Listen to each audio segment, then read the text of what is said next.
बच्चों को, ऐसे उल्टियाँ क्यों कर रहे हैं? सर पता नहीं क्या हुआ है सर, अचानक से उल्टी करने लगे। किसके बच्चे हैं ये? सर ये हमारी पड़ोसी भावना के बच्चे हैं। शिरके, इन बच्चों को अपनी गाड़ी में डालो और पहले डॉक्टर के पास ले जाओ। चलो आप लोग हटिए, आगे बात, हटिए आगे बात।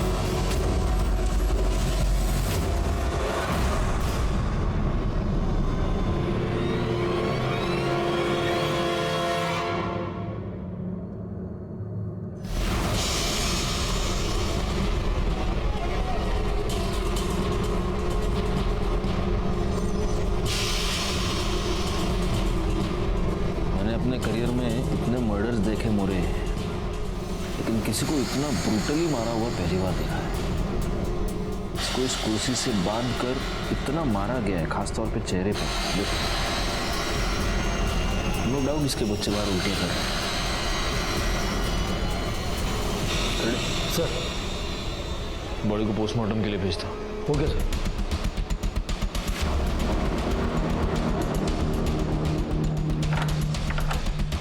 सर डोर लैक सब कुछ इंटैक्ट, फोर्स एंट्री का कोई भी निशान नहीं। हो सकता है जिसने भी किया हो उसका कोई पहचान वाला हो। ये देख रहे हो, या तो ये औरत या इसके घर में कोई और टीचर है।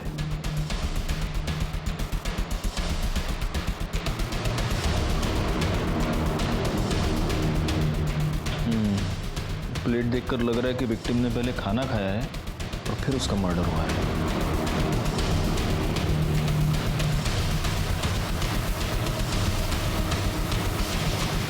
आपके पड़ोस में एक औरत का खून हो गया, आप में से किसी ने कुछ भी नहीं देखा, कुछ भी नहीं सुना? सर वो दोपहर का टाइम था ना, तो सब आदमी लोग काम पे चले जाते हैं और हम लोग भी घर में बच्चे लोग उतने टाइम आते हैं, इसलिए बिजी रहते हैं सर। लेकिन कोई आवाज़ भी नहीं आई सर, आवाज़ आती तो हम लोग ज़रूर देखते थे। ये भावना, ये यहाँ पर कब से रहती है? सर वो 3 महीने पहले इधर शिफ्ट हुई हैं अपने दोनों बच्चों के साथ। सर यहाँ के सारे बच्चों को ट्यूशन वही पढ़ाती थी, बहुत अच्छी लेडी थी सर। और इसका पति?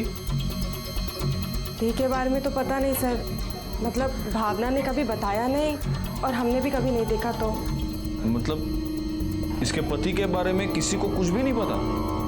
नहीं सर, कभी बताया ही नहीं।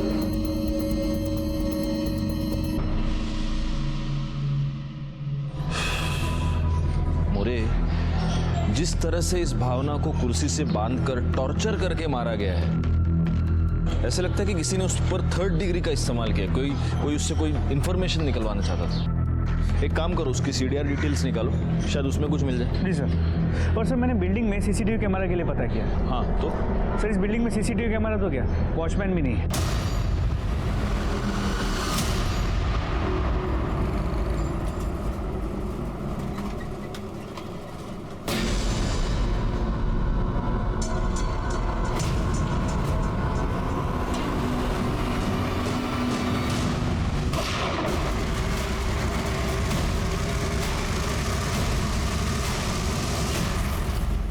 सर भावना की पोस्टमार्टम रिपोर्ट मेल में आ गई है। सर उसकी मौत 9 तारीख को दोपहर 1 और 3 के बीच हुई थी। उसके चेहरे पे कई सारे इंजरी मार्क्स और गला दबाने की भी कोशिश की गई है, लेकिन मौत की वजह एक्सेसिव ब्लीडिंग है। और मरने के पहले ना उसके साथ कोई सेक्सुअल असल्ट हुआ है ना कोई रेप। घर में चोरी का अटेम्प्ट नहीं हुआ है, सेक्सुअल असॉल्ट नहीं है, रेप अटेम्प्ट नहीं है, तो फिर मर्डर का मोटिव क्या हो सकता है? रिवेंज या फिर कुछ और? उसके बच्चे कैसे? सर डॉक्टर ने कहा उन्हें फूड पॉइजनिंग हुई थी, तो उन्हें 24 घंटे ऑब्जर्वेशन में रखने वाले हैं, जिसके बाद उसे डिस्चार्ज किया जाएगा।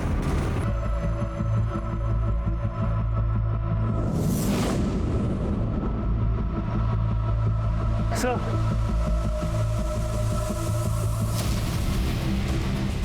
तुमने इस बुलेट को हाथ तो नहीं लगाया? नहीं साहब, मैंने इसको हाथ नहीं लगाया, मैं तो अभी अभी देख रहा हूँ इसको। मोरे, देखकर ऐसा लगता नहीं कि ये किसी देसी कट्टे की गोली है, प्रॉपर पिस्टल की लगती है। इसको बैलिस्टिक टेस्टिंग के लिए भेज दो। अच्छा, जिस बंदे ने वहाँ से गोली चलाई उसका स्केच बनवा सकते हो? नहीं साहब, उसने तो मुंह पे कपड़ा बांधा हुआ था साहब। और जिस पे गोली चली उसको तुम में से कोई पहचानता है क्या? नहीं साहब। नहीं साहब, नहीं।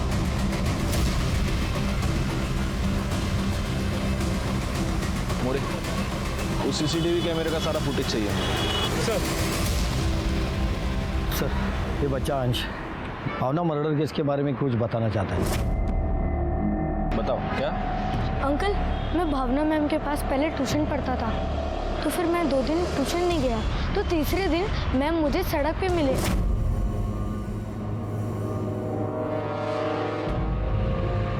अंश, अंश 2 दिन हो गए, ट्यूशन क्यों नहीं आए? मैम मैंने वो इंदु ताई को गुंडों से बचाया था, तो फिर आई ने कहा कि 2-3 दिन बाहर मत निकलो, इसलिए नहीं आया था मैम। बहनी सच बोल रही है। उस दिन जब मैं कॉलेज गई थी ना, तो पर्शिया ने मेरा रास्ता रोक लिया और गंदे गंदे कमेंट्स कर रहा था। तभी अंश ने उसका ध्यान भटकाया और मैं वहाँ से निकल पाई, वरना। कहाँ मिलेगा पर्शिया अभी?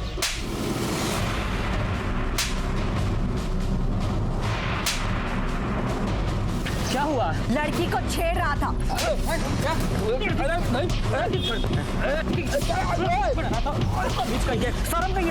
आज के बाद कभी भी मैंने तुझे किसी लड़की को छेड़ते हुए देखा या रोकते हुए देखा तो हम सब मिल करके पुलिस कंप्लेन करेंगे, समझा तू? फिर सब लोग के जाने के बाद पर्शिया बोल रहा था, तेरे को तो ऐसा सबक सिखाऊंगा ना, सारी टीचरगिरी निकल जाएगी तेरी।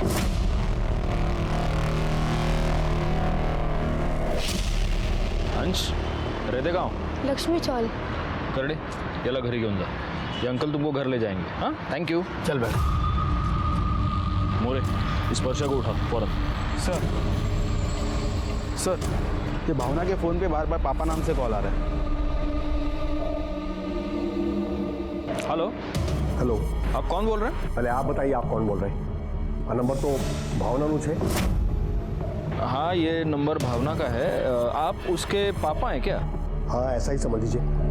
तो उसके father in law Jagdish Ganatra बोल रहा हूँ। और आप? देखिए मैं अंधेरी से सीनियर इंस्पेक्टर राजेश यादव बोल रहा हूँ। भावना कहाँ है?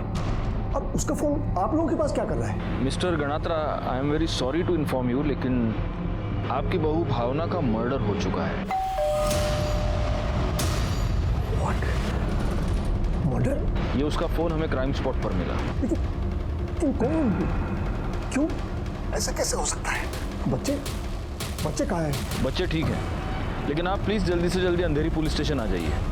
मैं अपना नंबर आपको भेजता हूँ।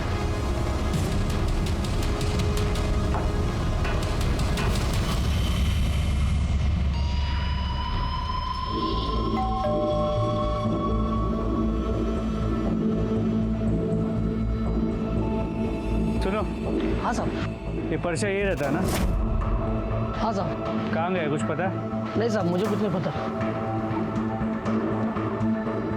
सुनो, ये ठेला यही लगाते हो? हाँ साहब। ये सामने जो पर्चा रहता है उसे पहचानते हो?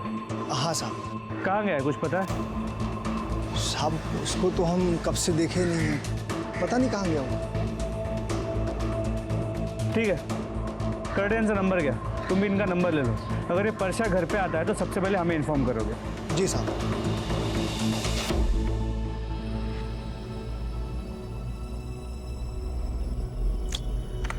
मोरे, अब इसने तो गमछे से मुंह ढका है, ये दिख नहीं रहा है, लेकिन जिस पर गोली चली है वो तो साफ दिख रहा है। एक काम करो, ये इतना इमेज क्रॉप कर दो और इसकी इमेज सर्कुलेट करो। हमें पता तो चले ये है कौन जिसके ऊपर इतना बड़ा शूट आउट हो गया और उसने अभी तक रिपोर्ट नहीं किया। सर ते जगदीश गणात्रा आलेत। बुला उन्हें।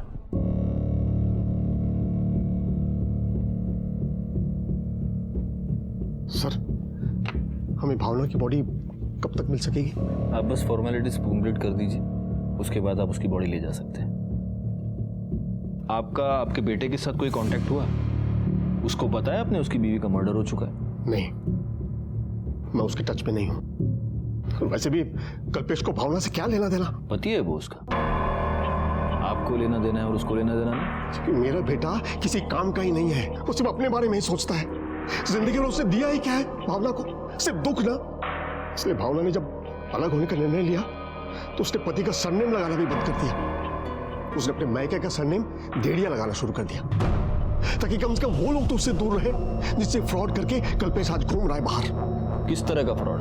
रातों रात अमीर होने का फ्रॉड,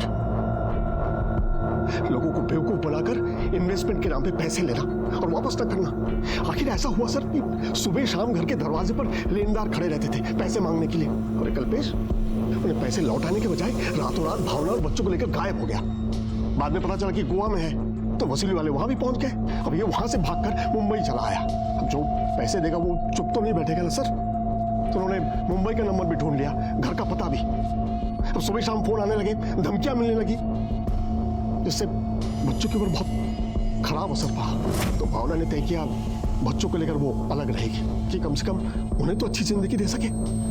उसने किससे पैसे लिए थे जानते हैं? अरे सर, कल्पेश सिर्फ एक को नहीं, कईयों को लूटा है। उसमें से 2 औरतों का नाम तो मुझे आज भी याद है। एक वो राजश्री पंड्या और एक विप्रा सेठ। और ये विप्रा सेठ तो 2 गुंडों के साथ हमारे घर भी पहुंच गई थी। मैंने कहा ना कि वो यहाँ पे नहीं है, और मुझे नहीं पता वो कहाँ पर है। मुझे खबर मिली है कि वो घर पर ही है। तो आपको गलत खबर मिली है, क्योंकि वो घर पे है नहीं। तुम झूठ बोल रही हो। ये राजश्री पंड्या और विप्रा सेठ, ये दोनों वडोदरा की हैं? जी सर। वडोदरा पुलिस से कांटेक्ट करके हमें राजश्री पंड्या और विप्रा सेठ की डिटेल्स निकालनी होगी। सर, एक आदमी ने बाइक चोरी की कंप्लेंट लिखवाई थी हमारे पास। वहाँ का सीसीटीवी फुटेज मैंने चेक किया। वो सीसीटीवी फुटेज में हिस्ट्री सदर मुन्ना दुबे बाइक चोरी करते नजर आ रहे हैं।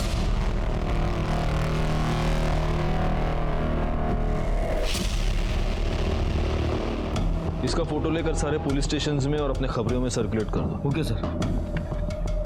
मोरे, हम बच्चों के साथ चलकर बात करते हैं। मम्मी बहुत अच्छी थी, पर पापा अच्छे नहीं है सर। क्यों?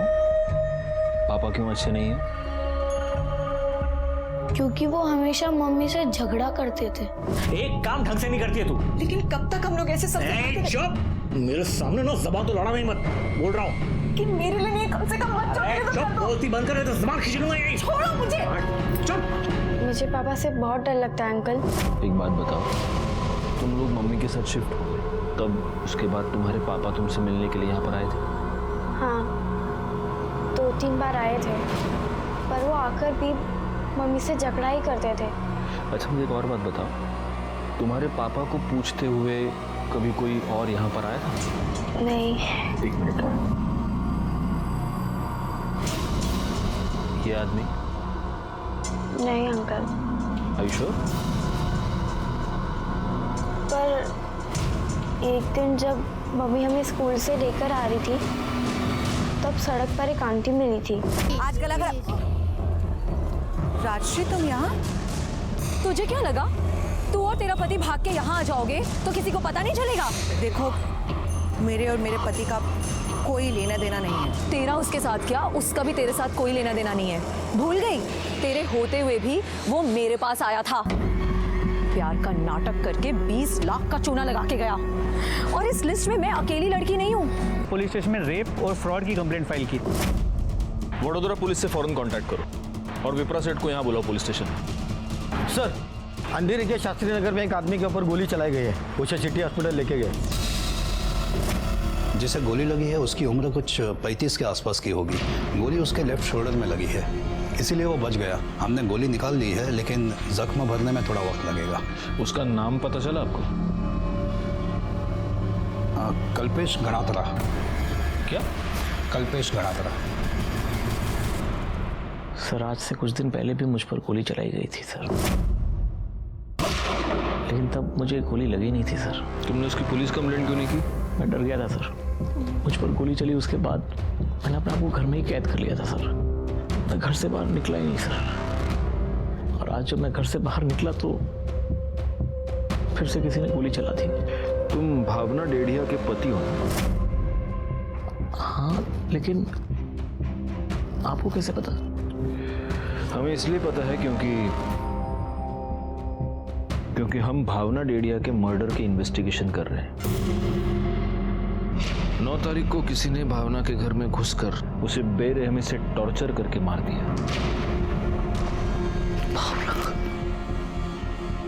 ये कैसे हो सकता है सर? तुमको ये बात अभी पता चली? सर, मैंने आपसे कहा सर, मुझ पर गोली चली, उसके बाद मैं घर से बाहर ही नहीं निकला सर। लेकिन सर उसके साथ मेरे वो 2 बच्चे भी थे सर। वो कहाँ है सर? तुम्हारे पिता उन्हें अपने साथ बड़ोदरा ले गए। They're fine now. एनीवे, ये बताओ कि ये सब कैसे हुआ? सर घर पे खाने के लिए कुछ नहीं था ना सर। मैं तो उस दिन से भूखा था सर, तो मैं खाना लेने के लिए बिल्डिंग से बाहर निकला।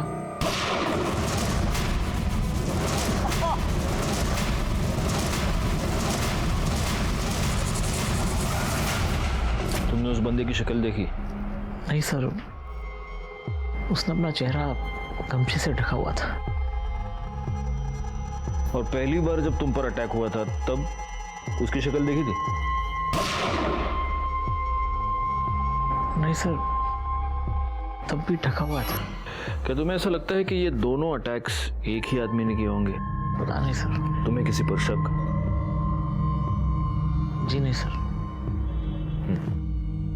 मोरे, इसके कंधे से जो गोली रिकवर हुई है वो डॉक्टर से ले लो और उसे बैलिस्टिक टेस्टिंग के लिए भेज दो। इसकी पूरी दुनिया के साथ दुश्मनी है, लेकिन इसको किसी पर भी शक नहीं।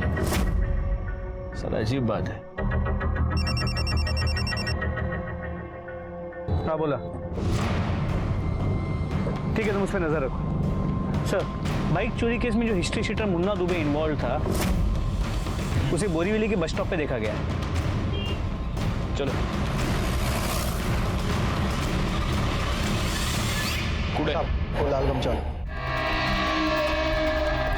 मोरे करड़े।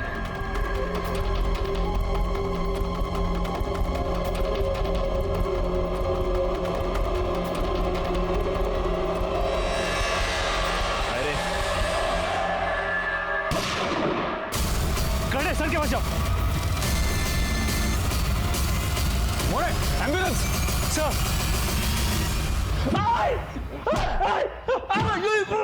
इस वाले पे गोली एक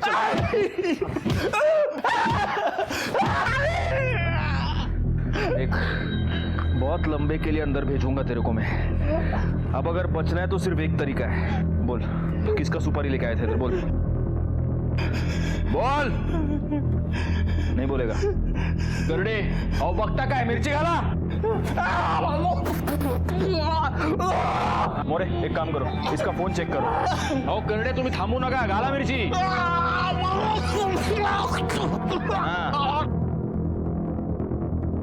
करड़े सर, कल्पेश। पानी पानी।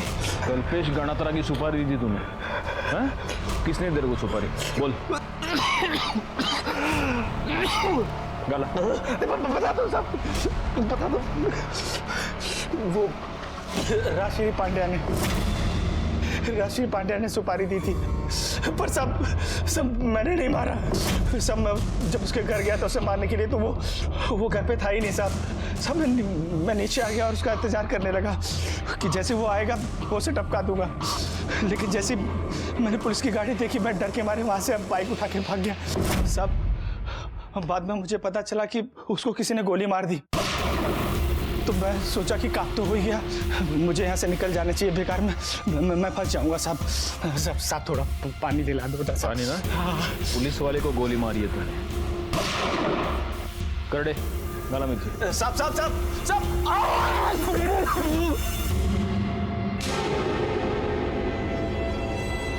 तो राजश्री पंड्या मैडम, तुमने भावना को टॉर्चर किया, उससे कल्पेश का पता निकलवाया और फिर तुमने कल्पेश की सुपारी दी।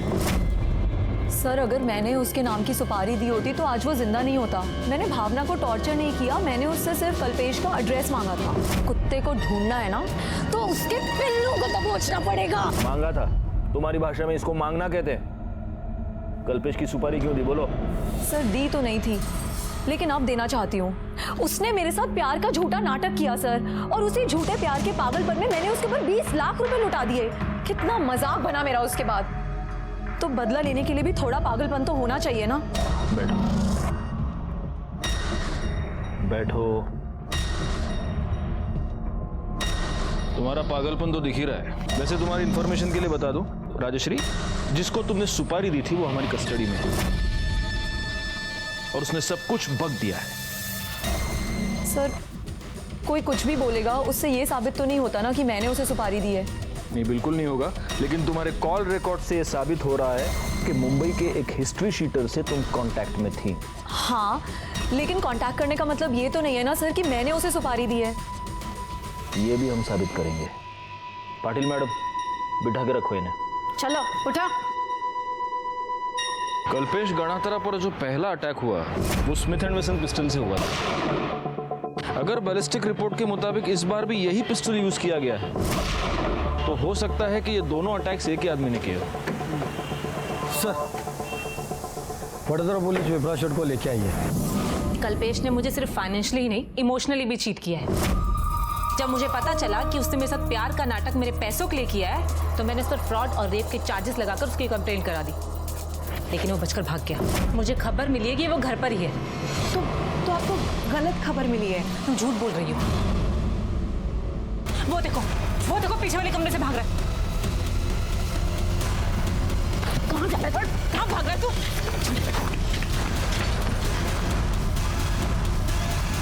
तुम्हें पता तुम्हारा पति लड़कियों को बेवकूफ क्यों बना रहा है? क्योंकि तुम जैसी अंधी औरत उसका साथ दे रही है। तुम्हें ये लगता है कि अपने कमीने पति का साथ देकर तुम पत्नी धर्म निभा रही हो। ये सब जो तुम कर रही हो ना, ये अक्लमंदी नहीं बेवकूफी है, समझी तुम? और तुम्हें जब ये पता चला कि वो मुंबई आ गया है तब तुमने उसके नाम की सुपारी दे दी। जब पहली बार वो बच गया तुमने दोबारा हमला करवाया, है ना? मैंने ऐसा कुछ भी नहीं किया, लेकिन बहुत अच्छा होता अगर मैं ऐसा कर देती, मुझे बहुत खुशी होती। लेकिन वो बचकर भाग गया और उसकी जगह वो बेवकूफ भावना मारी गई। अगर मैं उसके लिए सुपारी दे देती ना तो कल्पेश आज मरा होता और भावना जिंदा होती। सर, वडोदरा की ये दोनों औरतें तो बहुत ही गुस्से वाली है। मोरे, अगर वाकई इस कल्पेश गणात्रा ने प्यार के नाम पे इनके साथ फ्रॉड किया है तो उनका गुस्सा होना तो लाजमी है। एक काम करो, इस राजेश्री के साथ साथ विप्रा के भी सीडीआर डिटेल्स निकालो। सर,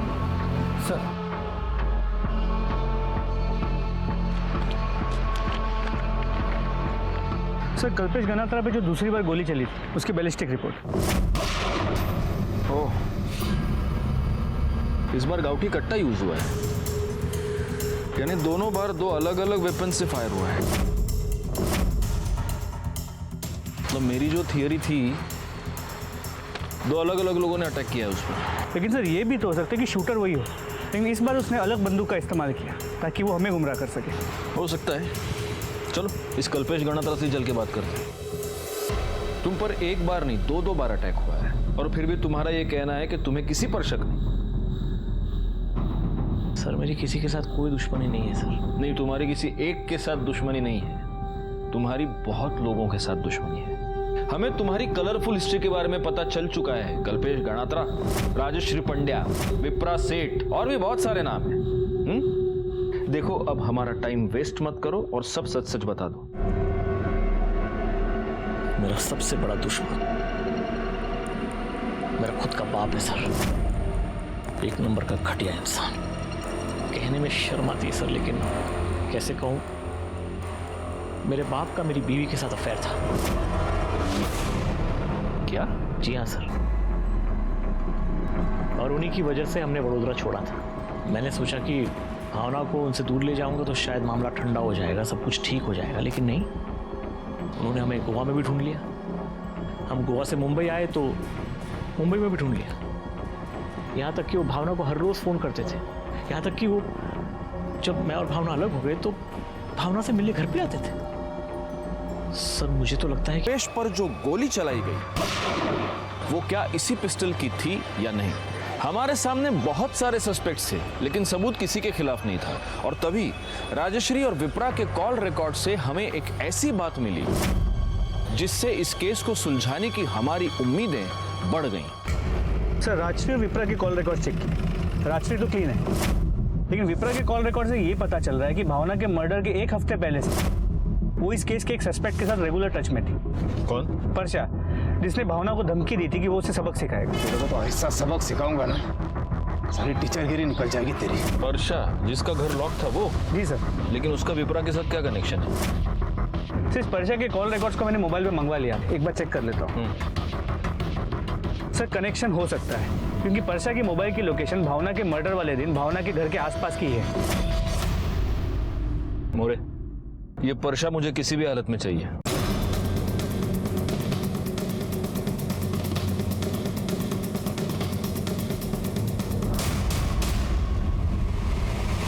कहाँ भाग रहा है? नहीं सर, कहाँ भाग रहा है? सर मेरे कुछ नहीं किया सर।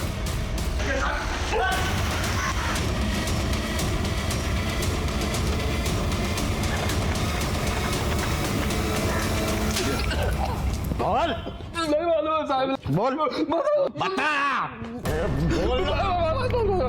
बोलता हूँ साहब, सब बोलता हूँ।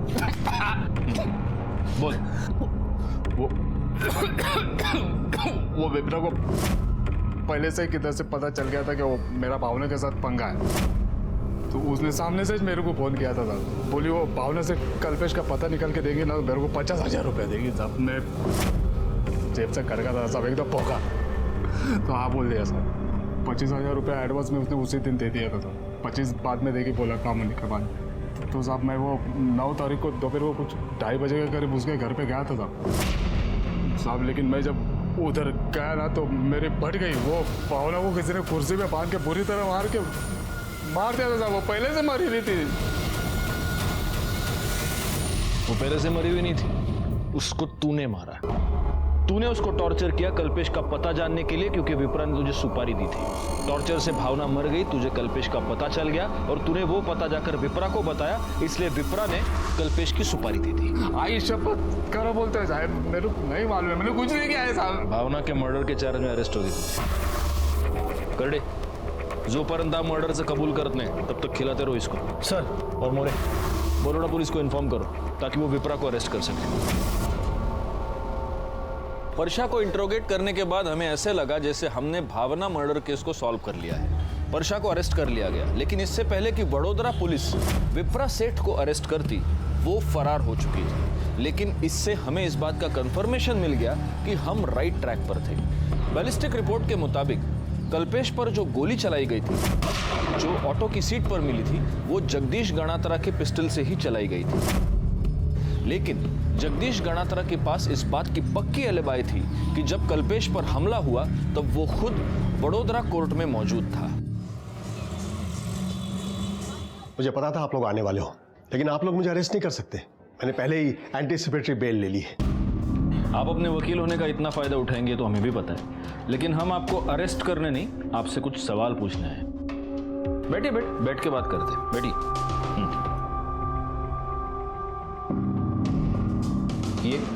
ये मेरा छोटा बेटा चेतन। एक बात बताइए मुझे, आप तो यहाँ वडोदरा में थे, तो वो कौन हो सकता है जो आपका पिस्टल कल्पेश पर हमला करने के लिए यहाँ से मुंबई तक ले गया? उन्हें खबर न थी। वैसे हमारे घर में तो हम दो ही हैं, मैं और मेरा बेटा चेतन, और ये फाइनल LLB का स्टूडेंट है, और उस दिन ये क्लास में गया था। इतने बड़े घर में कोई नौकर है ना, घनश्याम काका। लेकिन 2 दिन पहले वो गांव चले गए। एक्चुअली उनके बेटे की तबीयत खराब है। कौन सा गांव है? देखिए, घनश्याम हमारे भरोसे का आदमी है। उसने मेरे दोनों बेटों को गोद में बिठाकर बड़ा किया है। वो भला मेरे बेटे को क्यों गोली मारेगा? मैंने सिर्फ आपको पूछा उसका गांव कौन सा है। Sir Bishanpur, Kota district, Rajasthan. और इससे उस घनश्याम का नंबर और उसका फोटो ले लो।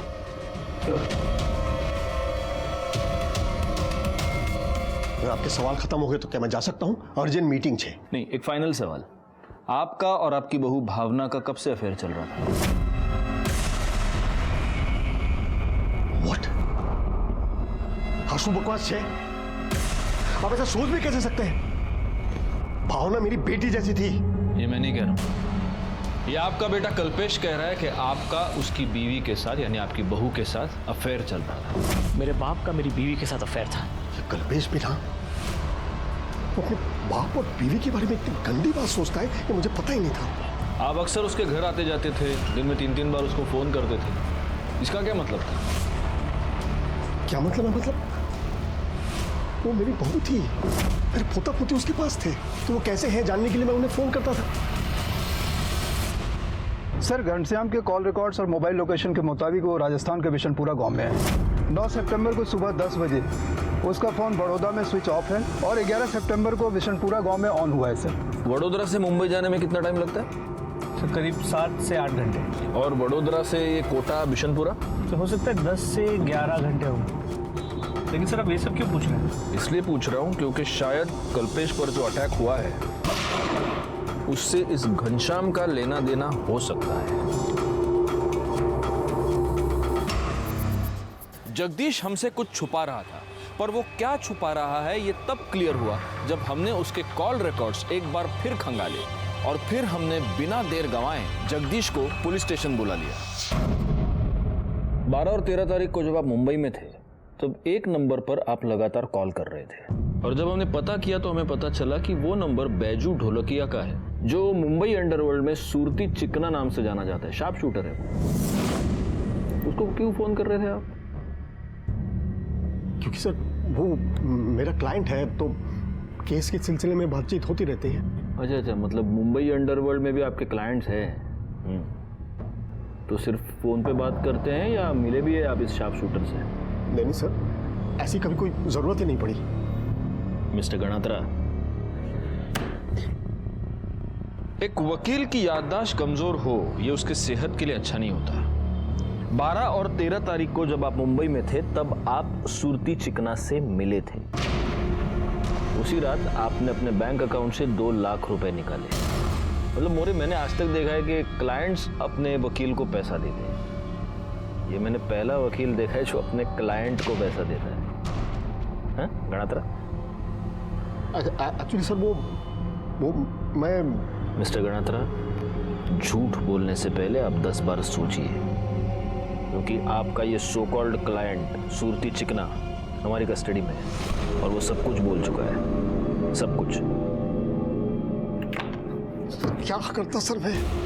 कल्पेश ने मुझे मजबूर कर दिया था। मुझे पता है भावना की मौत भी कल्पेश की वजह से हुई है, और अगर ये कल्पेश जिंदा रहा तो उसकी कीमत उसके बच्चों को चुकानी पड़ेगी।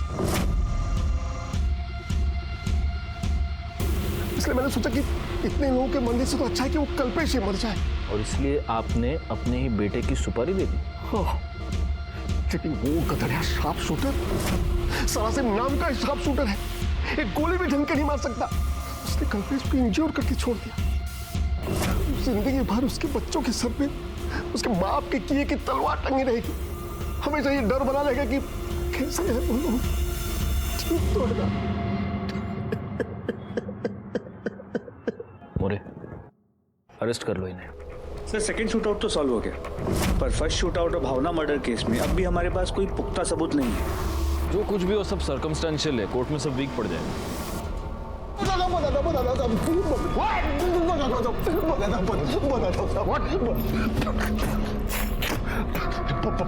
पानी दो थोड़ा, पानी दो। पहले बता फिर पानी। अब आप बताओ साहब, किसी की मुसीबत में मदद करना क्या गुनाह है?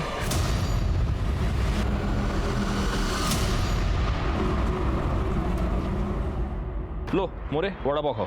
नहीं सर, मुझे नहीं। क्यों? सर एक्चुअली पेट खराब है, फूड पॉइजनिंग हो गई। Food poisoning? लगता है तुमको ढोकला फाफड़ा सूट नहीं हुआ। हाँ नहीं सर, ऐसी बात नहीं है, मतलब पता नहीं क्या।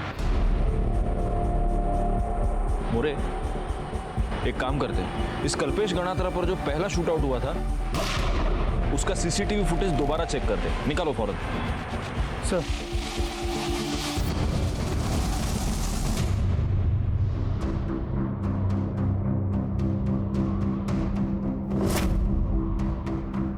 क्लिनिक का नाम देख रहे हो मोरे? Doctor Deshmukh clinic. एक काम करो, भावना की पीएम रिपोर्ट और खुशी और रुशील के डिस्चार्ज पेपर्स लेकर आओ। सर।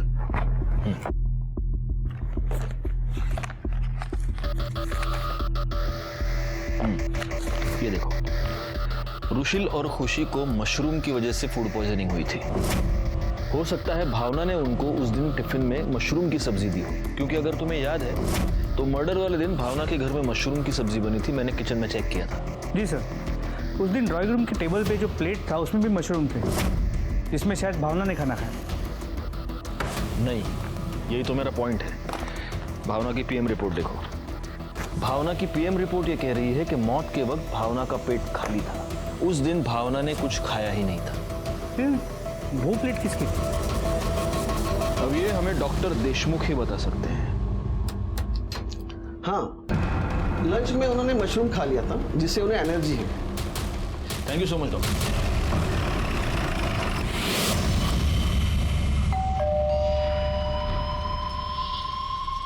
जरा दरवाजा खोलो, तुमसे बात करनी है। ये क्या बकवास कर रहे हैं आप? जिससे मर्डर किया उसको पकड़ नहीं पा रहे, इसलिए मुझे फंसा रहे हो।